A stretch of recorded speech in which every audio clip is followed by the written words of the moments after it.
Coba deh kalian ambil foto orang tua kalian, terus perhatiin baik-baik wajah kedua orang tua. Tapi tenang dulu, ini bukan video refleksi diri menjelang ujian. Oke, sekarang coba kalian perhatiin. Pasti ada bagian wajah mereka yang mirip kita. Entah itu rambut papa, mata mama, atau mungkin warna kulit gabungan mereka berdua.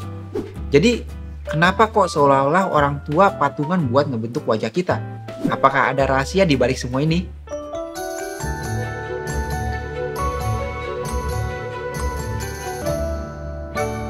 Jawabannya, ya karena kerjasama dua sel ini waktu pembuahan. Oke, kalau itu aja kalian pasti udah tahu. Tapi tahu nggak, biar mereka berdua bisa menghasilkan kalian, cara mereka ngelakuin pembelahan itu beda sama sel-sel lainnya. Jadi di saat sel-sel ngelakuin pembelahan mitosis, sel-sel gamet ini anaknya anti mainstream banget, alias lebih milih ngelakuin pembelahan yang namanya pembelahan meiosis. Bedanya sama mitosis, pembelahan meiosis ini pembelahannya terjadi 2 kali. Jadi jumlah sel anaknya 2 kali lebih banyak. Nah, sel anak mereka ini juga beda karena mereka punya jumlah kromosom setengah dari kromosom sel induk. Buat ngejelasin kenapa mereka berdua ini bisa berbeda, kita harus tahu dulu fase-fase dari meiosis. Sebelum lanjut ngebahas meiosis, kalian masih ingat nggak tentang bagian-bagian kromosom yang udah kita bahas di video sebelumnya? Oke, kita review bentar. Jadi berdasarkan jumlah kromatidnya, kromosom ada 2 macam. Kromosom 1 kromatid dan 2 kromatid. Kromatid ini adalah benang kromatin yang memadat. Dan kromatin ini adalah benang yang tersusun dari DNA dan protein. Kalau udah ingat, kita lanjut ke tahap-tahap meiosis. Jadi meiosis ini dibagi jadi 2 bagian. Nama simpelnya aja, meiosis 1 dan meiosis 2. Di meiosis 1 dibagi lagi jadi 4 fase. Ada profase 1, metafase 1, anafase 1, sama telofase 1. Oke, kita bahas satu-satu. Oke, yang pertama profase 1. Biar lebih gampang, kita bagi profase 1 ini jadi 5 bagian. Ada leptoten, zigoten, pakiten, diploten, sama diakinesis. Di tahap leptoten, benang-benang kromatin memendek dan menebal membentuk kromosom. Berikutnya di tahap zigoten, tiap kromosom dari kedua induk yang homolog akan berdekatan satu sama lain untuk berpasangan. Kromosom homolog itu maksudnya mereka punya kemiripan, mulai dari bentuk, ukuran, atau susunan gen di dalamnya. Ibaratnya ya sama kayak kalian nyari pasangan yang sehobi atau sefrekuensi. Habis itu ada tahap pakiten. Di sini kromosom yang tadinya cuma terdiri dari 1 kromatid bakal duplikasi diri kayak ninja-ninja yang sering muncul di TV. Jadi mereka ngebentuk kromosom 2 kromatid. Karena 2 kromatid ini mirip dan merupakan hasil duplikasi, kita sebut dia kromatid saudara. Setelah itu ada tahap diploten, di mana kromosom homolog yang nempel banget tadi bakal saling menjauh.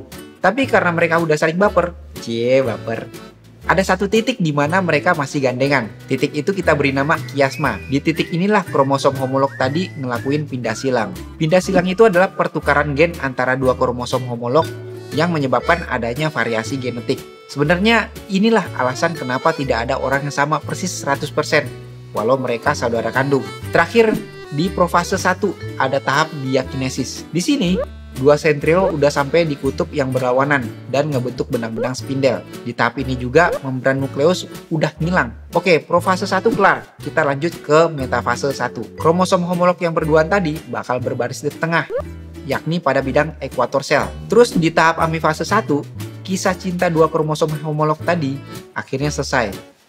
Ya, selesai. Mereka berpisah dari pasangannya dan bergerak ke kutub yang berlawanan. Kasian.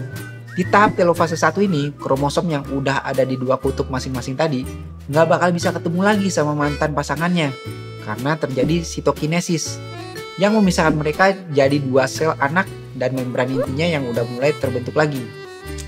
Miris emang. Sel anak hasil meiosis 1 ini jumlah kromosomnya setengah dari sel induknya. Jadi di manusia kromosom sel induk yang tadinya 46 berubah jadi 23 aja pada sel anakan.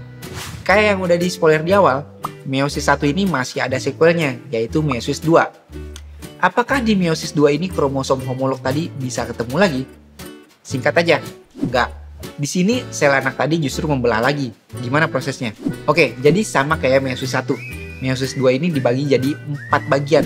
Ada profase 2, metafase 2, anafase 2, dan telofase 2. Kita mulai dengan profase 2. Tenang aja, di sini kita nggak perlu ngebagi lagi jadi beberapa tahap karena nggak banyak juga yang terjadi.